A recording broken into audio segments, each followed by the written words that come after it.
Assalamualaikum warahmatullahi wabarakatuh. Perkenalkan, nama saya Yunita Sari dari kelas J243E. Di sini saya mau memenuhi salah satu tugas jurnal, merangkum dan membuat PPT sekaligus mempresentasikannya pada matkul organisasi dan manajemen industri. Saya menggunakan jurnal dari Syamsul Nur Karim, Politeknik Bisnis Mayasari, Studi Kasus PT Sawadharma Sarana Informatika SSI, Pengaruh Kepemimpinan dan Budaya Organisasi terhadap Kinerja Karyawan. Lalu masuk ke abstrak. Kinerja karyawan berdampak besar pada keberhasilan organisasi. Penelitian ini menelaah pengaruh gaya kepemimpinan dan budaya organisasi terhadap kinerja karyawan di PT SSI. Populasinya ada 102 orang. Lalu hasilnya, korelasi gabungan R sama dengan 0,897, R kuadrat 0,8,5. Budaya organisasi berpengaruh positif signifikan. Kepemimpinan berpengaruh positif namun secara parsial tidak signifikan. Rekomendasinya, sesuaikan gaya kepemimpinan dengan situasi saat ini.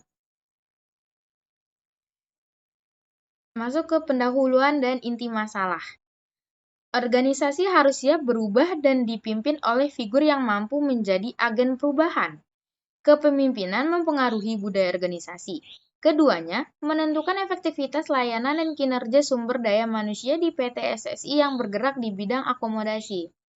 Tujuan dari penelitiannya menilai pengaruh gaya kepemimpinan dan budaya organisasi terhadap kinerja karyawan di PT SSI, serta mempengaruhi gabungan keduanya. Lalu kerangka teori kepemimpinan. Kepemimpinan, kemampuan menginspirasi, memotivasi, dan mempengaruhi orang untuk mencapai tujuan bersama, oleh Robin Miss Insevic. Pemimpin bertindak sebagai simbol, panutan, dan motor perubahan. Kinerja karyawan diukur sebagai hasil kerja dibanding standar atau target, berkaitan dengan pencapaian tujuan organisasi, oleh Ismail Suprihanto. Lalu kerangka teori, budaya organisasi.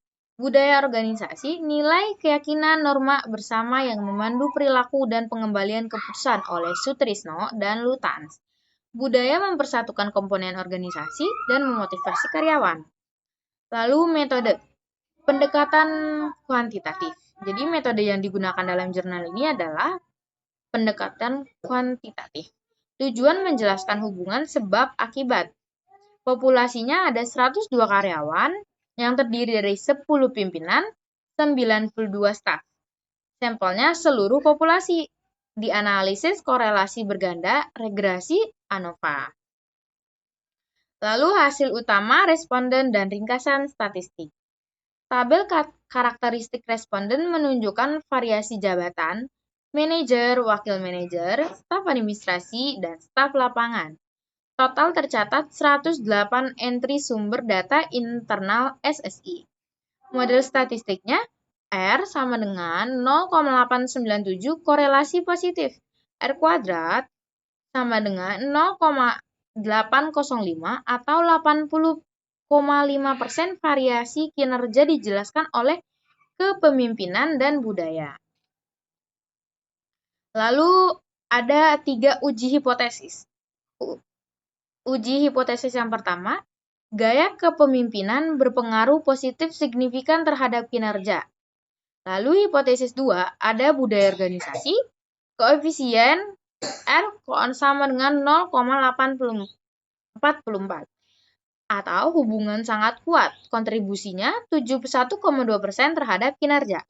Lalu masuk ke hipotesis ketiga atau gabungan. Kedua variabel bersama-sama memberi pengaruh positif signifikan kepemimpinan dan budaya menjelaskan 80,5% variabilitas kinerja. Nah, di sini ada diskusi dan makna temuannya. Budaya organisasi di SSI berperan kuat meningkatkan kinerja. Nilai bersama, disiplin, dan transparansi mendorong efektivitas. Gaya kepemimpinan berpengaruh tetapi parsial, kurang signifikan. Seringkali nih, pengaruh pergantian pimpinan dan perubahan kebijakan serta ketersediaan sumber daya. Budaya tercipta dari pemimpin. Pemimpin yang konsisten, memperkuat disiplin dan semangat kekeluargaan. Masuk ke slide terakhir, kesimpulan dan rekomendasi. Gaya kepemimpinan dan budaya organisasi berpengaruh positif signifikan terhadap kinerja. Sekali lagi, budaya organisasi menunjukkan pengaruh yang sangat kuat.